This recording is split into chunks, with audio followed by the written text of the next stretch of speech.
আপনি জানেন কি ফুটবল ইতিহাসের মোস্ট ডেকোরেটিভ ফুটবলার কে বা কারা এবং কিসের ভিত্তিতে করা হয় এই র্যাঙ্কিং? মূলত একজন ফুটবলারের তার কেরিয়ার জীবনে ট্রফি জয়ের উপর ভিত্তি করে দেয়া হয় মোস্ট ডেকোরেটিভ প্লেয়ারের খেতাব। আজকের ভিডিওতে আমরা দেখব সেরা 10 খেলোয়াড় যারা পেয়েছে এই খেতাব। Number 10, Kani ডাগলিস।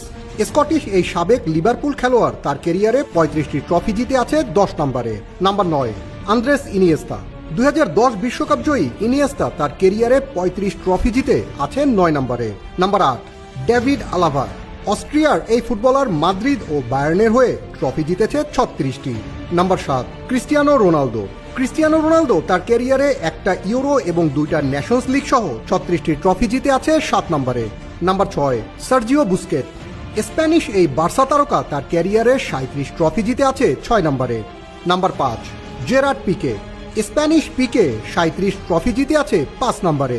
Number 4, Marquinhos. Brazilian এই ডিফেন্ডার ক্যারিয়ারে জিতেছেন 38টি ট্রফি, তিনি আছেন 4 নম্বরে। নাম্বার 3, হোসাম আসর। ইজিপশিয়ান এই খেলোয়াড় তার ক্যারিয়ারে 39 ট্রফি জিতে আছে 3 নম্বরে। Number 2, Dani Alves. ব্রাজিলিয়ান দানি 43 ট্রফি জিতে আছে 2 নম্বর পজিশনে। Number 1, Lionel Messi. লিও তার ক্যারিয়ারে 46 ট্রফি জিতে মোস্ট ডেকোরেটিভ প্লেয়ারের তালিকায় আছে 1 নম্বরে, সেখানে রোনালদোর পজিশন 7 নম্বর।